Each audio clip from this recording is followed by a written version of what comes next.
Buenas tardes, amigos y amigas televidentes. Buenas tardes a todos aquellos municipios puertoplateños que han tenido la oportunidad de darle seguimiento a este segmento televisivo, donde realmente hemos venido abordando temas importantes, no solamente de la política dominicana, sino también de la economía del país. Y para hablar realmente de este espacio económico, vamos a hablarle sobre la participación del equipo técnico del presidente Danilo Medina en el día de ayer para responder al discurso pronunciado por el presidente de la República, Luis Abinader, en el día de ayer. Y como señalaban los técnicos del pasado gobierno de Danilo Medina, ese discurso tuvo muchas imprecisiones y muchos errores en términos de apreciar el comportamiento y el desarrollo de la economía del país en los 8 años de gobierno del presidente Danilo Medina. ¿Qué planteaba el presidente de la República, Luis Abinader? Que la República Dominicana era un país quebrado cuando él llegó al solio presidencial. Y como respuesta a eso, ellos señalan que un país quebrado no puede realmente ir a los mercados internacionales de capitales. Porque si usted está quebrado, usted está realmente atravesando por una cesión de pago o por un default. Si la economía en realidad refleja determinado aspecto de crecimiento, entonces usted puede recurrir a los mercados internacionales de capitales. Y eso fue lo que hizo el gobierno del presidente Luis Abinader. Desde el momento mismo en que llega a la presidencia de la República, él sabía que en la República Dominicana afectaba toda una crisis sanitaria, y esa crisis sanitaria reflejaba una contracción de la economía en la República Dominicana. Y nosotros señalábamos también que cuando llegó el coronavirus al país, la economía de la República Dominicana registraba un crecimiento de 6.2%. y una acumulación de reservas internacionales de aproximadamente 10.500 millones de dólares. Cuando hablamos de reservas internacionales, hablamos realmente de la cantidad de divisas que entra a la República Dominicana, o por concepto del turismo, o por concepto de la inversión extranjera, o por concepto de la remesa, o por concepto también de las exportaciones. Y eso en realidad es fundamental a la hora de usted definir el comportamiento económico de un país. ¿Y qué pasó antes también de llegar la pandemia sanitaria del coronavirus? Que en la República Dominicana había una producción alimentaria capaz de suplir la capacidad alimenticia del pueblo dominicano. Que no se presentaba esa situación que actualmente se está presentando, donde un plátano costaba 4 y 5 pesos. Ahora usted encuentra que un plátano cuesta 20 pesos. Donde una libra de arroz costaba 18 pesos, ahora usted la encuentra por 24 y 25 pesos la libra. Cuando el huevo y la carne de pollo tenían realmente un precio asequible al consumidor. Hoy precisamente se han disparado esos precios. Y cuando hablamos del crecimiento de la economía, estamos hablando del crecimiento del Producto Interno Bruto. Y eso es lo que se mide cuando la economía crece, el Producto Interno Bruto. Y el Producto Interno Bruto no es más que la cantidad, la suma de todos los bienes y servicios que produce el país y que consumen los hogares dominicanos. Y que ese crecimiento fue sostenidamente situado en un 6.2% y llegó hasta un 7%. Y la demostración más palpable del crecimiento económico de la República Dominicana se refleja precisamente cuando el gobierno del presidente Luis Abinader llega a los mercados internacionales de capitales y coloca 3.800 millones de dólares.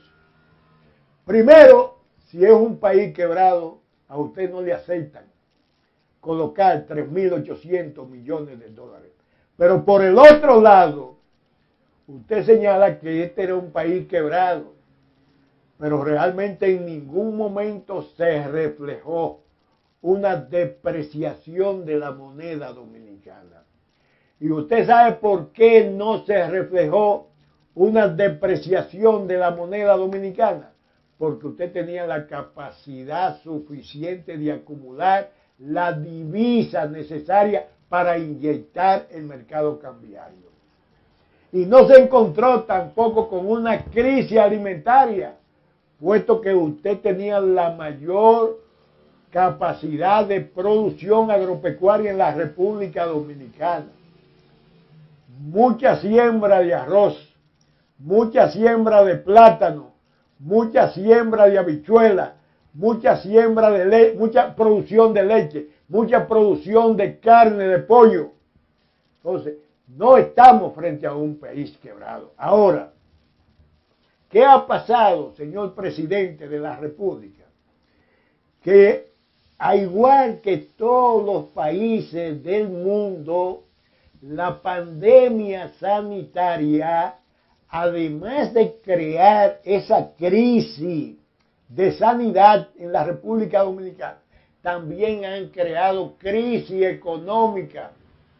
Y es por eso que cuando se hace una evaluación del comportamiento económico de la República Dominicana, cuando lo hace el Fondo Monetario Internacional, cuando lo hace la Comisión Económica para América Latina, CEPAL, cuando lo hace el Banco Mundial y el Banco Interamericano de Desarrollo, señalan concretamente que uno de los países que no va a sufrir el crecimiento negativo es la República Dominicana.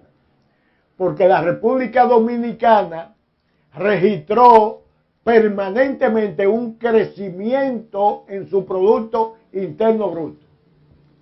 Y si registró un crecimiento en su Producto Interno Bruto, eso indica que la República Dominicana le iba a hacer frente a toda la pandemia sanitaria. Y es por eso, señor presidente de la República, que frente a toda una actitud conspirativa por los sectores que fueron afectados por los gobiernos de Danilo Medina, en ese mismo momento usted observó que ni hubo colapso del sistema sanitario, ni hubo realmente colapso en la producción agropecuaria, ni hubo colapso precisamente en el desarrollo, en la economía de nuestro país, ni hubo un decrecimiento acelerado de la economía dominicana.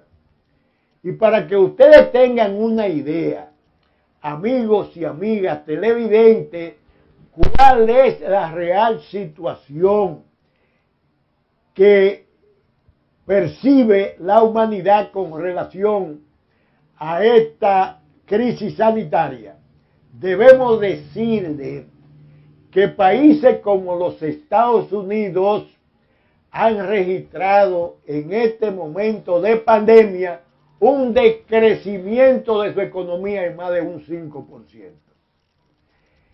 Que Brasil, uno de los colosos económicos del continente, también ha registrado un decrecimiento de su economía en un 8%. Que México por igual han registrado crecimiento negativo de 6 y 7%. Y Perú ha registrado realmente un decrecimiento de un 11%. Y en sentido general, este país de nuestros amores, que se llama la República Dominicana, ha mantenido realmente un equilibrio en el comportamiento de la economía en medio de esta pandemia sanitaria. Y es por eso que la directora de la Comisión Económica para América Latina, CEPAL, ha venido señalando que la República Dominicana es el país que va a recibir el menor efecto negativo de la crisis sanitaria.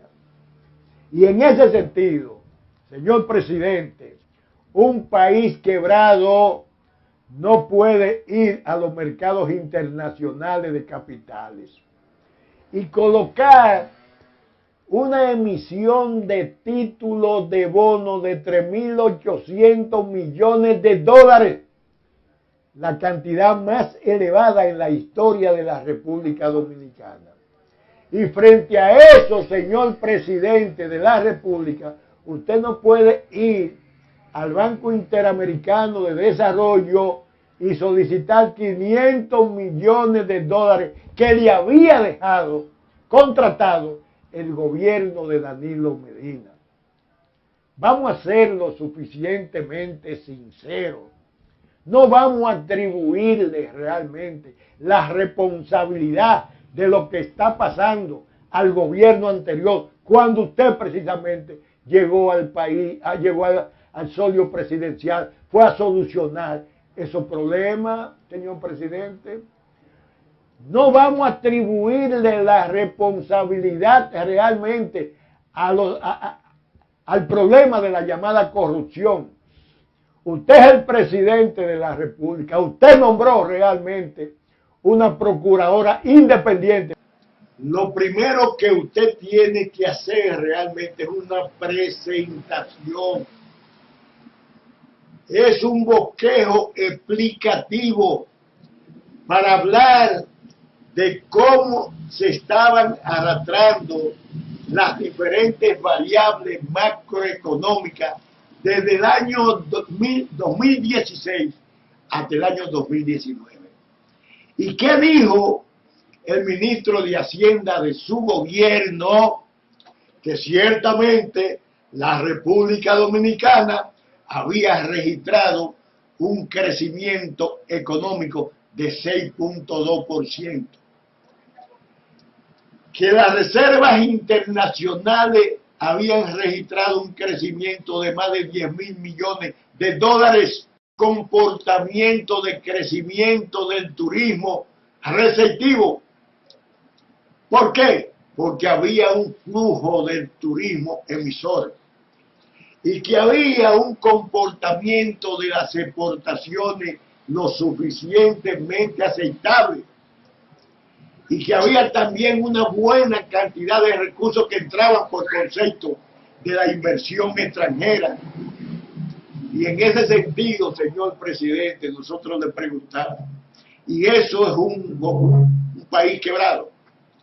Eso no es un país quebrado, señor presidente. Lo que sucede, que todo parece indicar que usted se incomodó con el equipo económico de su gobierno. Porque, óigame, usted es el presidente de la República, usted es la principal figura pública de la República Dominicana, usted es el primer hombre informado y debe saber que esa reforma tributaria ilegal que se quiso introducir a través del presupuesto o el proyecto de presupuesto correspondiente al 2021 no tiene parangón en la historia presupuestaria de la República Dominicana. Eso era lo que se llama un verdadero atraco al pueblo dominicano. Y sé que usted a lo mejor no tenía el conocimiento necesario. Y continúan realmente los rechazos a las disposiciones suyas. Cuando el director de presupuesto en el día de ayer se dispara, señalando que esos impuestos serán necesarios. Cuando usted, a través de una adenda que va a enviar al Congreso, lo va a mandar. Pero también se ve contradicciones garrafales entre usted y la directora de ética del Palacio Nacional, Milagro Ortiz Bosch, cuando usted le pide la renuncia a los miembros de la Cámara de Cuentas y Milagro Ortiz Bosch le dice a Hugo Álvarez que no renuncie a la posición de presidente de la Cámara de Cuentas. Pero además existen contradicciones entre los propios funcionarios del gobierno, señor presidente, cuando por un lado su ministro de la presidencia, apellido Macarrulla, señala que dentro de la conformación y la estructuración del presupuesto correspondiente al año 2021 existen aproximadamente 89.000 millones de pesos en venta de acciones públicas.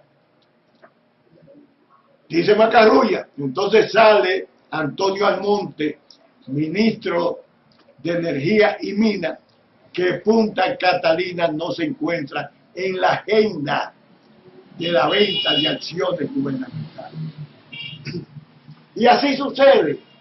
Muchas contradicciones que se producen en el seno de su gobierno, señor presidente. Entonces, eso, aunque usted no se ha dado cuenta por ahora, pero eso va disminuyendo la autoridad gubernamental cuando cada funcionario tiene una posición totalmente diferente a la de usted. Es por eso, señor presidente, que en el día de ayer ese planteamiento que hizo el equipo económico de Danilo Medina es un planteamiento que ustedes deben darle respuesta, porque a mi entender, lo que yo observé fueron planteamientos lo suficientemente correctos y convincentes, hasta el extremo que en el día de hoy nadie ha salido argumentando lo que no fue posible argumentar por algunos fanáticos que tiene el Partido Revolucionario Moderno. Y ahí es que nosotros entendemos, amigos y amigas televidentes, que como decía uno de los grandes pensadores del mundo de la literatura mundial, una cosa es con guitarra, otra cosa es con violín. Y nos referimos por último a una parte importante. Resulta, señor presidente, que el director de compra y contrataciones del Estado es presidente del grupo Participación Ciudadana, hijo de Carlos Pimentel. Por cierto, lleva su nombre, Carlos Pimentel. El hombre que cuando estaba en Participación Ciudadana ejerció y ejecutó un discurso moralista. Planteaba la situación de que él era el único moralista en la República Dominicana. Vaya la doble moral cuando este hombre aparece como suplidor del Estado. Que ese Carlos Pimentel, que actualmente es director de compra y contrataciones del Estado, aparece como suplidor del Estado. Y ustedes saben por qué realmente se han originado estos acontecimientos. Porque una pobre muchacha que fue incluso encargada del distrito municipal de Pedro Brán ha caído precisamente en la garra de las contradicciones asquerosas y grupales que se dan en los partidos políticos. Su esposo es hijo de Josefa Castillo, quien actualmente es la superintendente de seguros. Y el esposo de Kimberly Tavares, o Tavera, es el hijo de Josefa Castillo. ¿Y qué pasó? Que Josefa Castillo había planteado de que su hijo, que fue candidato a alcalde por Boca Chica, ocupara el puesto precisamente que ella había dejado. Y uno de los dirigentes del Partido Revolucionario Moderno prácticamente se enfrascó en una confrontación con ese joven. Y él mismo dijo públicamente que ese no iba, que quien iba era precisamente un hijo de Claudio Camaño, que había apenas sacado una cantidad de votos que no se correspondía con los votos que sacó la mamá de ese muchacho. Y como era el esposo de Kimberly, ahí mismo comenzó la conspiración. Y precisamente a Kimberly se le suspende el contrato como suplidora del Estado. Como es lógico, si te nombran a ti ministra de la Juventud, tú tienes que renunciar a ser suplidora o oferente del Estado. De buena primera, cuando estas contradicciones se producen, si usted quiere ver realmente cómo se comportan la comadre, origine un pleito entre comadre y barrio, para que usted tenga los mayores conocimientos sobre el sentido de responsabilidad que existe entre esas comadres. Y resulta que eso no se iba a quedar así. En el día de hoy aparece Carlos Pimentel como suplidor del Estado. Oh, pero usted tiene ya 2 meses nombrado por el presidente de la República y usted no había renunciado a ser suplidor del Estado. Es para que ustedes tengan conocimiento, idea, que en la República Dominicana se actúa con un doble rasero, con una doble moral.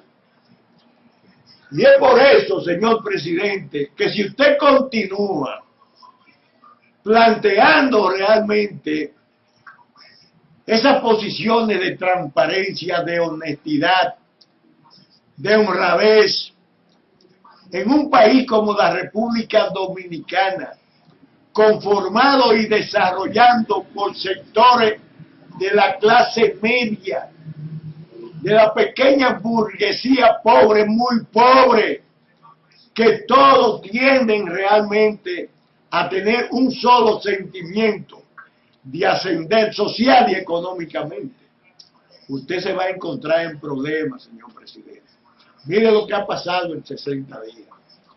No solamente eso, que además de Carlos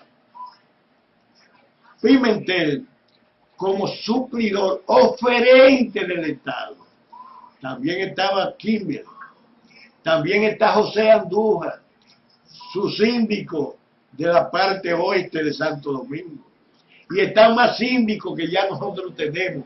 El listado de la cantidad de síndicos que son oferentes del Estado, suplidores del Estado. Pero lo que nosotros no aceptamos, señor presidente, es que dentro del comportamiento y la conducta de esos suplidores se encontraran jueces de corte, jueces de paz y jueces de órganos judiciales colegiados. Eso sí, no podemos aceptarlo. Porque un juez debe estar liberado de todo tipo de sospecha. Porque lo que usted administra es nada más y nada menos justicia.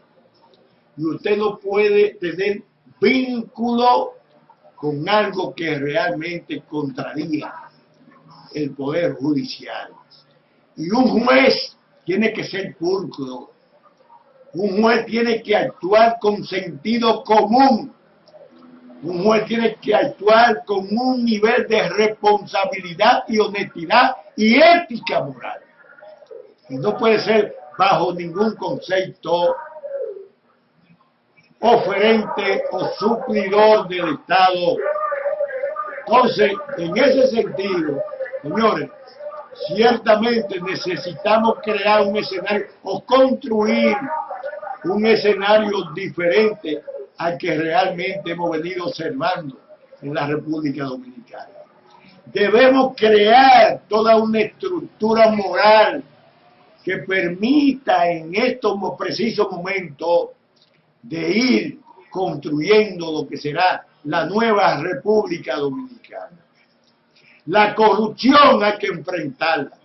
Y si realmente hay funcionarios del pasado gobierno que incurrieron en actos de corrupción, es el Ministerio Público, como funcionario independiente que usted nombró, señor presidente, quien tiene que realmente iniciar ese proceso de investigación. No usted, señor presidente. Es el Ministerio Público quien tiene que actuar sobre la base de esa responsabilidad propia de un investigador de todas las acciones penales de un ciudadano. Pero no es usted quien tiene que realmente llamar al Ministerio Público a accionar. Como tampoco, señor presidente, es usted quien tiene que pedirle la renuncia a un miembro de la Cámara de Cuentas.